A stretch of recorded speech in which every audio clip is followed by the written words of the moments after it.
So Frank, what do you know? We know a lot about firefighters, but what do you know about friction fighters? It feels like a band name.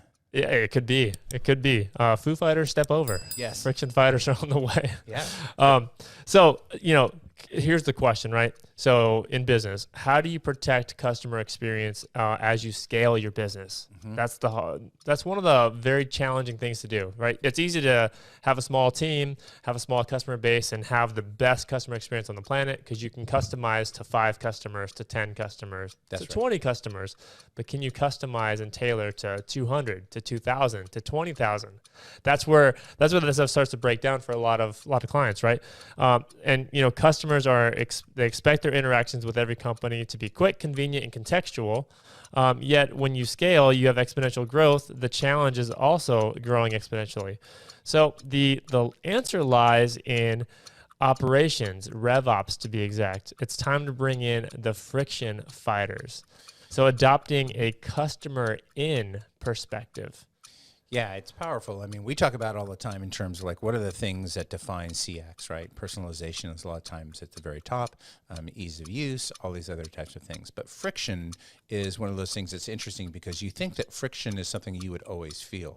Well, friction is something that the customer always feels, but you don't always necessarily know that they're feeling it. And like you said, like there is just this cumulative effect of all these little, I'm going to call them, I'm coining a new phrase here. Are you ready for it? Let's do it. Micro experiences.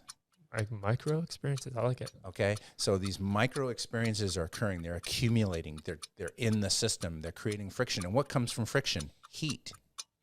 Yes. Right? Yes. I mean, it's a number one problem and why like we can have battery power that lasts forever now because we've reduced the friction, the heat in the process.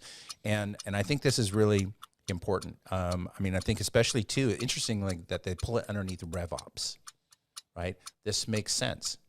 Yeah. And you were talking about something earlier today, a change in an organization that you've seen, like they've moved a certain process from marketing over into the revenue operations side. That's right. So they're actually living this, like they're powering their revenue operations in a way that the revenue ops team might look much like a marketing team may have looked in some regards, right? It's really true. Yeah, it's a follow the money, right? Like, and then there you'll see kind of like, okay, this is where we need to tweak this. But like friction is something too that like sounds very conceptual, but you have to go searching for it, or you have to have something out there that's sensing it and reporting it back to you. And this is a common theme that we're talking about all the time in terms of like what we're doing to engineer and architect, a CX stack inside your business. And so it's not just like following the journey and removing these things, but we know that just as humans, as we design it, it's going to be imperfect. We got to be able to manage it. Yeah. So being a friction fighter is about using your tech stack and being able to manage it with ease because it's not too much. It's not too little. It's just right. So there's a lot more to that.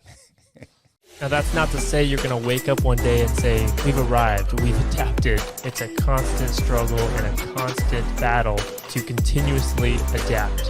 We've adapted. We're there.